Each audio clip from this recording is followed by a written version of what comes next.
AEW Dynamite Hot Takes, where I take your thoughts, your opinions, your hot takes from the previous episode of AEW Dynamite.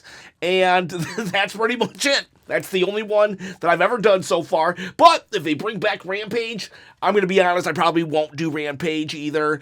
But let's see how today goes, because I only have 2 more AEW videos on this channel to complete my promise. Will I be an AEW fan when it's all said and done? Spoiler alert, I already am. They've won me over. I'm a big fan of AEW. Well, I would say I'm a medium fan of AEW right now, but each episode I see more and more that I like. Let's get into hot takes, though.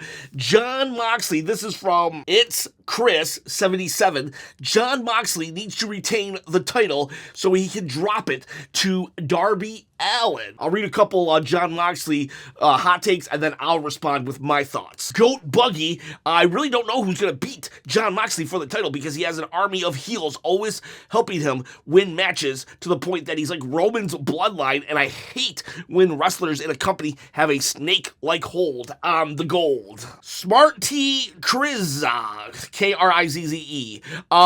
The Death Rider storyline is good, and this is the best version of Moxley so far. Ooh, hot take, right? And then our final Mox comment, we got DSPO6ZD. Hangman needs to go over. Any result that isn't him holding the AEW title should be considered a war crime. Holy cow, we're crossing international borders here and calling it a war crime.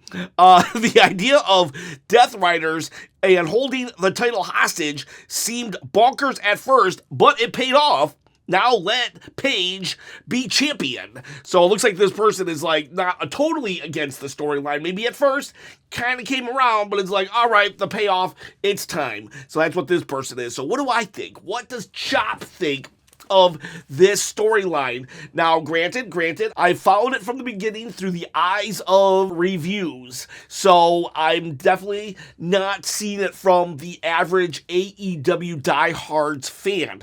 I've been watching for this is my 3rd week, but so like I know of the storyline, and I know how it was like hit or miss in the beginning from what I've heard, and now here I am watching it unfold before me, before their WrestleMania, AEW's WrestleMania, All In? So what do I think?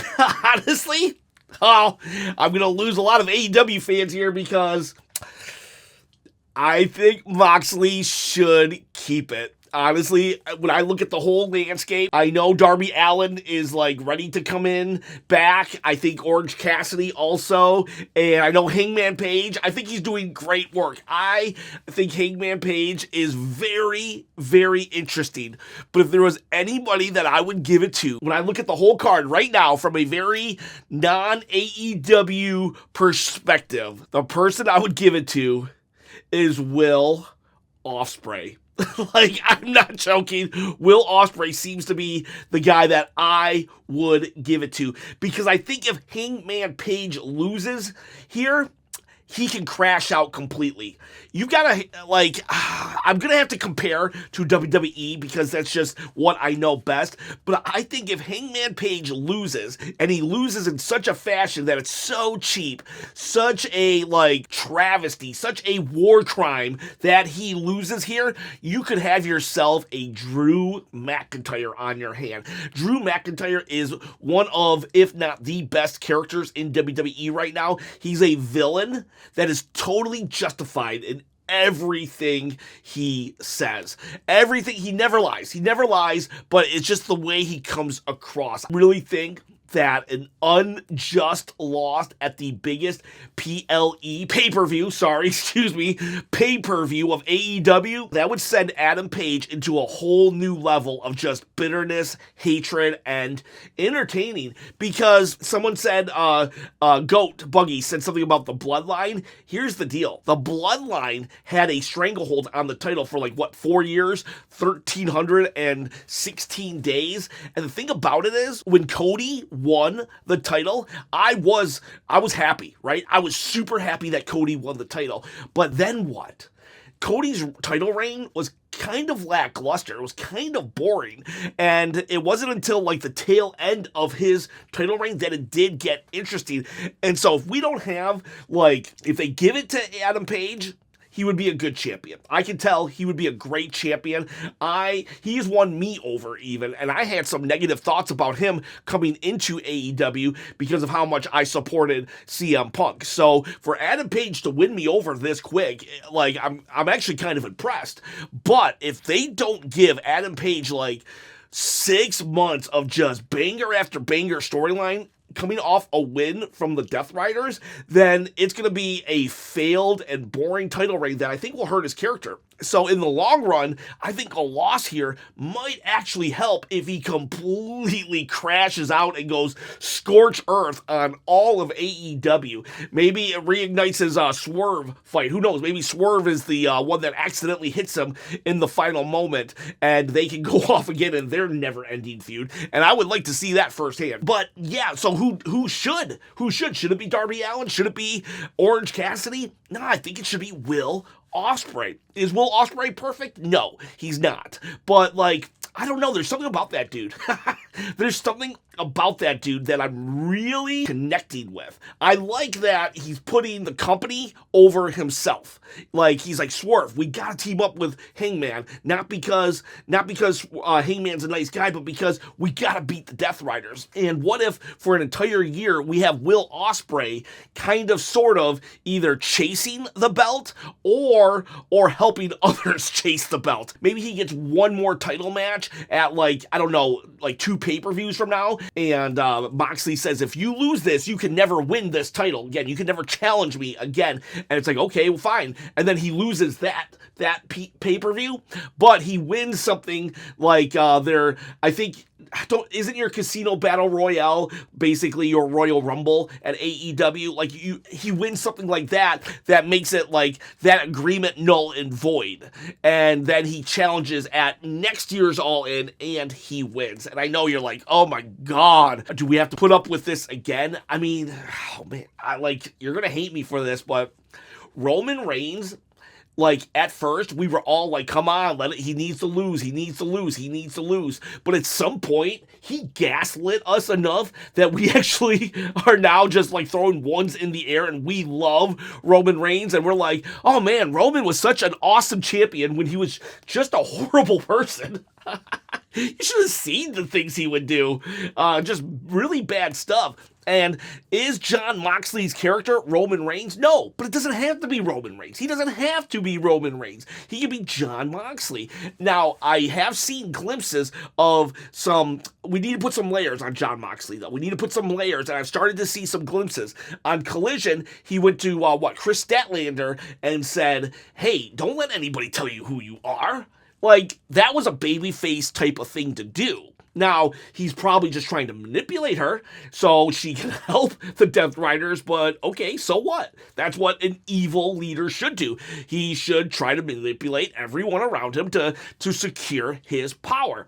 Now, I would like to see some changes. And again, I'm totally new, so feel free to, like, respectfully say, Chop, you're a little wrong here because of this. I said respectfully, though. I would like certain things to happen. Like, what if Darby Allin came back and Mox was like, you know what, Darby? I was wrong about you. You climbed Mount Everest. I'm impressed. Like, you deserve, you could wear this title on your shoulder, and I'm going to give you a match. Next match. However, here's the caveat. If you lose, you join the Death Riders. If I lose, you get the title. Darby Allin then has to join the Death Riders. And then we can let's get some backstage vignettes going with the Death Riders as a whole, as a group. I want to see Claudio Castagnoli start, like, kind of saying things like, why am I not getting more opportunities. I want to start getting more opportunities. I don't want to just be your right hand. And we could do like a ton of things. And you might be like, oh, that's just too close to the bloodline. Who freaking cares? Who freaking cares if it's too much like the bloodline? The bloodline was one of the most successful storylines of all time. And I don't want AEW to just copy and paste WWE storylines. They got to make it flavorful. You put their own spin on the product. But here's the deal. It happens all the time. It's happened since the dawn of history. Cody Rhodes, the American Nightmare, is an AEW character. The guy in WWE is an AEW character. Rusev in WWE right now is an AEW character. He is literally the Redeemer, but with a little bit of a tweak. So it's like totally cool to take some things. Now you don't want to take everything because then you do get labeled a certain way. And you don't want to be that. You don't want to be a copycat, but you can take a template and then make it your own. So I don't see a problem with that. I think Jon Moxley being the champion for a whole nother year would make fans so ravenous about who will finally beat him. And I think Will Ospreay's the guy. Now, I could be wrong. If we want to put someone else, we want to put Swerve. Swerve, I could see. I really do enjoy Swerve. And who knows, maybe someone else rises up. Maybe someone else rises up in the meantime. I don't know exactly. Will's my guy right this second.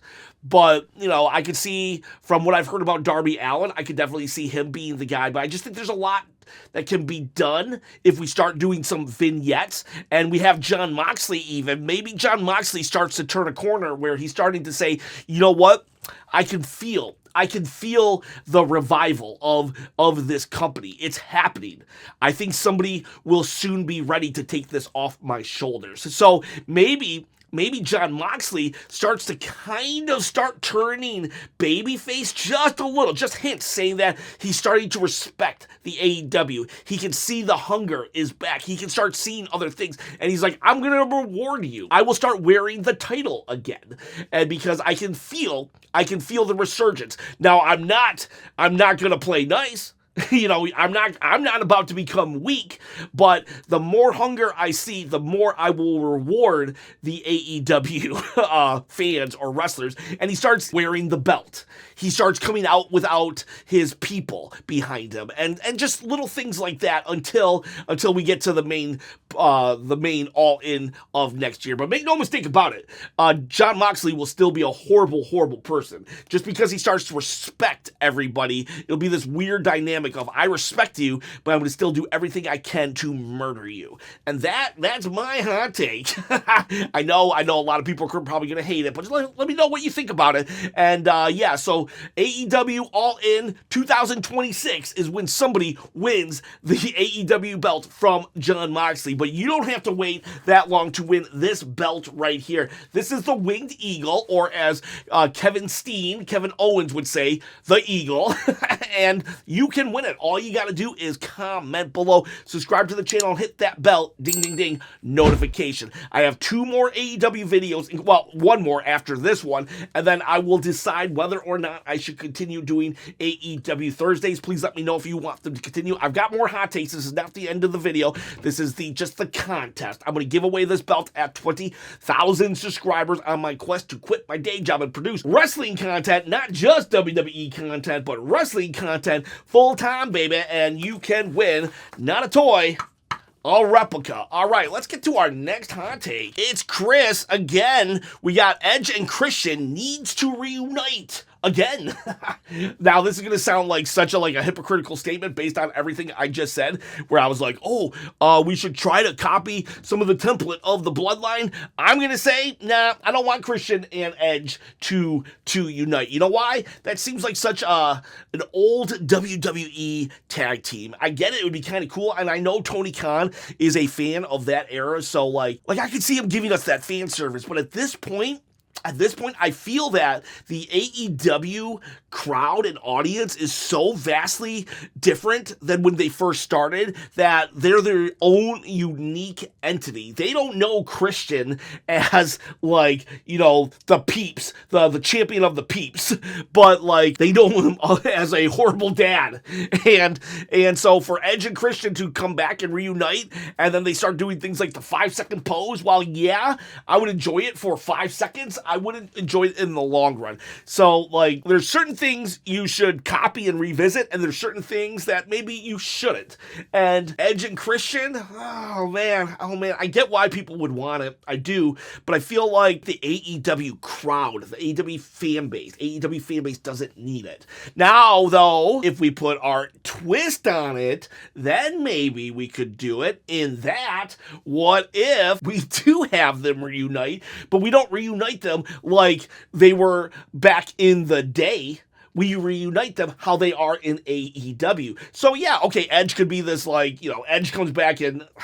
Did Edge even have a personality? I think his gimmick was, I like all wrestling, and I'm just glad to be here. Fine, whatever. But Christian needs to be the same jerk. So I would love for Edge to be trying to be Edge while having his old best friend still be this, like, horrible person. Because Christian is, like, the most horrible person maybe in all of wrestling, and I love it. Like, to have a gimmick where he just makes fun of dead dads, like, that is so specific and so wrong that it's, like, hilarious. In fact, even when I was very much out of the AEW, like, loop, I still would keep up on Christian because he just made me laugh. And so, like, don't throw away Christian's character to make him 2002 Christian so we can get that team up with Edge. Nah, keep him 2022 Christian or 2023 Christian and make him still just horrible, and Edge just having to play off of that. NBA Comp TV, I don't watch AEW or keep up with it.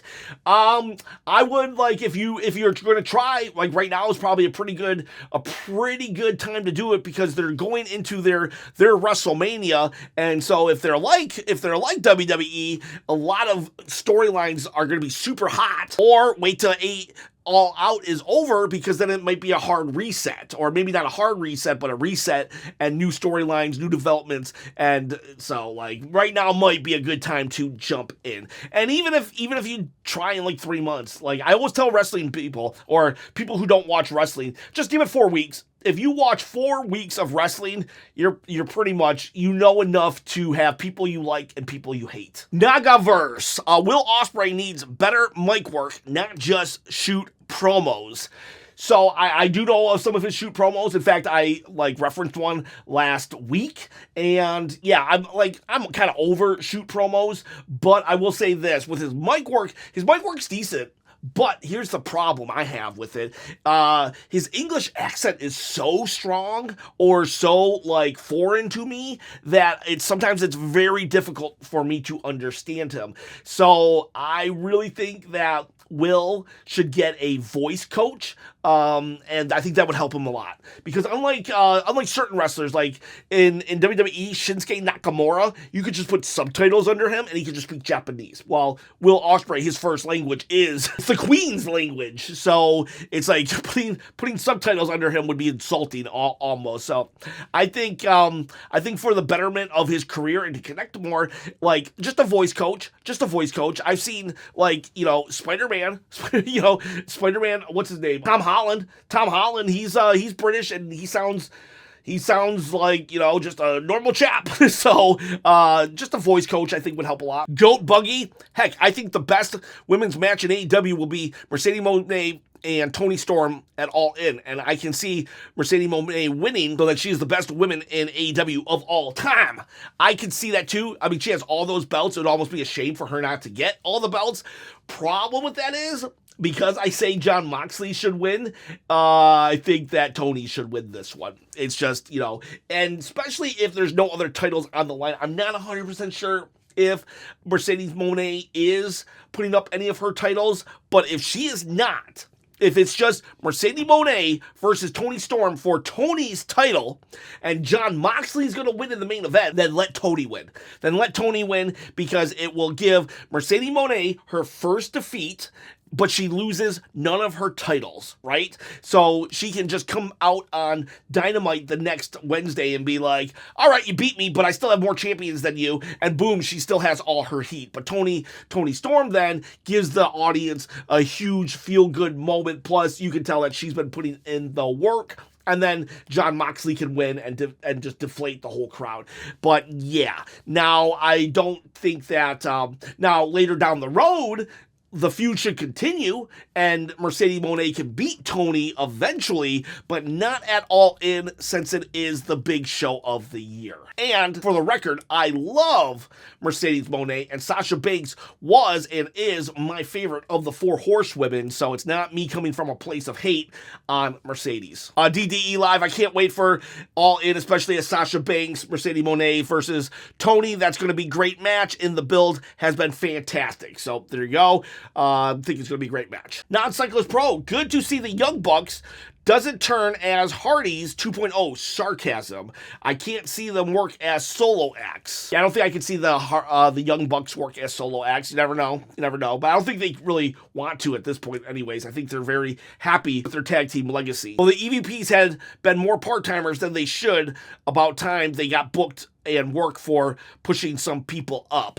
You know what? I will say this as something weird. So the Young Bucks, they're the EVPs, meaning that they were like, when AEW formed, they were like, it was like the Young Bucks, Kenny Omega, and Cody Rhodes, and they had vice president powers. And so they used that they abused their vice president powers in AEW. And so, like, they sent out Swerve and Ospreay into an impromptu match. And Swerve and Ospreay are getting really upset with this. And they say, we want your EVP title. They challenge them for their EVP titles at All In. And I'm like, why would the Young Bucks do that? Like, I get wanting to take the power away from the Young Bucks so they can't just abuse their powers. But why would someone that has all the power in the world put up that kind of, why would they put it on the line? There's no reason to put it on the line. So I don't know if it's official yet, but if it's not official, there's no reason for the Young Bucks, like or hate them, from a storyline purpose, to put their EVP position on the line. Unless they say something like, but if we win, then you two can never team together again. If we win, one of you has to go away for 6 months or something like that. There has to be a reason for the Young Bucks to say, yes, we will put our power and position on the line in this match. Otherwise, there's like no reason for them to. Kenny the Trend, AEW doing shows at this unique 2,000, 5,000 capacity ballrooms and theaters has been way better for AEW weekly shows than having the typical generic black sports concert venues. It helps make them feel even less like WWE, which will help the new viewers who have been disgruntled by WWE to stick around for AEW's unique presentation. That is 100% right. That is like, that comment is spot on. I am like, I don't think I would say I'm disgruntled. I'll say this, on a scale of 1 to 10 on the disgruntle factor with WWE, I'm probably like a 1 or a 2. But even I, though, see these unique setups and stuff, and I'm like, yeah, this looks cool. This looks amazing. I love it. And I'm just like, anything that again, here I am being like hypocritical of my earlier statement about, oh, the Death Riders should be like the Bloodline, but anything that AEW can do to be different than WWE is going to be better. Unless it's something like crazy. But like, you know what I mean. Like, they shouldn't start wrestling in like shark-infested water tanks, but like, just change the background up. Go to the small venues. Go to the intimate venues. So like, everybody's like shoulder to shoulder, just having a good old time. Size, SIGHS. Am I the only one who really dislikes Speedball? I don't dislike Speedball, but I don't like Speedball. I have no opinions whatsoever on Speedball. I heard it was a big deal for him to sign with AEW, but like, as some dude who's not really that familiar with his work outside of, well, AEW and only seen 2 weeks of AEW, not impressed. not impressed, but, you know, I'm sure there's still time. I wasn't really impressed with the ringmaster, and he turned out to be Stone Cold Steve Austin. So, like, who knows? Maybe Stone Cold Speedball coming up. MK-9Z3RO, better than this week's Raw. Oh my God. You saying that something was better than WWE Raw to a WWE fan? I must get fired up and tell you why you're wrong. And you're such a mark. No, I don't care. Like, you know what? I honestly don't think it was, but at the same time, who cares? Who cares?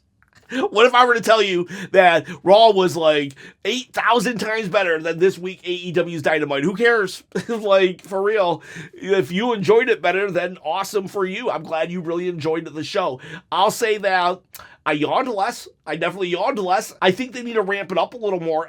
Like going into their WrestleMania feels like the show should be a little more like hyped. And there's still some things that I'm like a little like, what?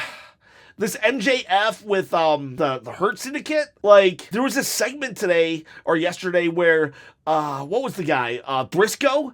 He was literally just, like, bad-mouthing one of the members, MJF, while Bobby Lashley and Sheldon Benjamin just stood there. Like, they're the Hurt Syndicate. They hurt people. They should have like all just ran out and beat the crap out of Briscoe because he was insulting one of their members. So, you know, I mean, I don't know why I started saying that. I think I was like hoping for someone to do a hot take. I think I was hoping for someone to do a hot take on MJF, and they didn't. So like I had to throw that in there. Sorry.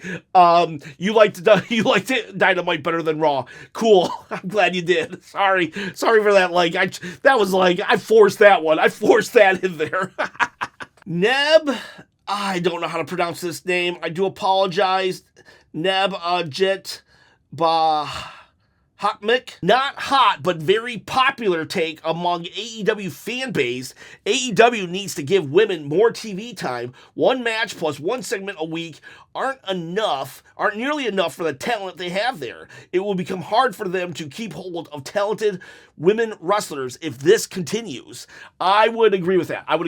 I will say that's, you know how they say, what, AEW's like catchphrase is, we're the best wrestle? I'd get rid of that catchphrase. I would say where the women wrestle. And they just have, I don't know if they should do 1-to-1. I don't know how stacked their women's division is.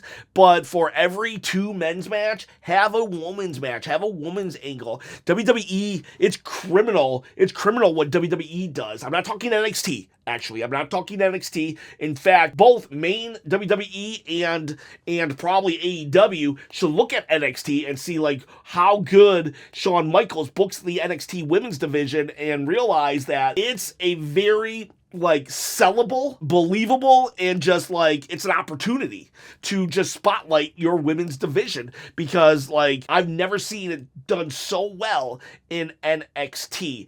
The closest I've ever seen it was back in the day when Gail Kim and Awesome Kong were fighting in TNA, and like that is something that Tony could really dive into, invest in the women's division and say where the women wrestle. It would be like taking pop shots at WWE without ever taking a pop shot at WWE. The fans would do it for them. If suddenly the women's division was just completely on fire in AEW and the storylines were there, and it didn't seem forced, it was just talent being talented, then the fans would be like, oh, look at WWE. They only give the women like 5 minutes. And it would be justified even. And I'm not trying to just like figure out ways to knock WWE down a peg. But when I do AEW videos, I want to try to figure out ways to rise AEW up. Does that make sense? So yeah, I'm definitely on board with more women matches in AEW. Plus they got Mercedes Moné, who has 1,000 championships, and Toni Storm, who is one of the hottest wrestlers in all of wrestling right now. I'm not just talking women's wrestling. I'm talking all of wrestling and like build the division around those two, like not just the title matches. So those are my hot takes for AEW Dynamite. Let me know in the comments below if you enjoyed it, because if you did, I might continue them. If I get no comments though, I'm going to assume that they weren't good enough for people to engage, therefore not good enough for YouTube, and I gotta be like, okay, well then I guess I can't really continue this, because ultimately I'm trying to get my channel to be very engaging. So boys, girls, I appreciate every single one of you. Thank you for welcoming me into the AEW community. If you're still here around after my horrible Death Riders take, appreciate you. Have a good day.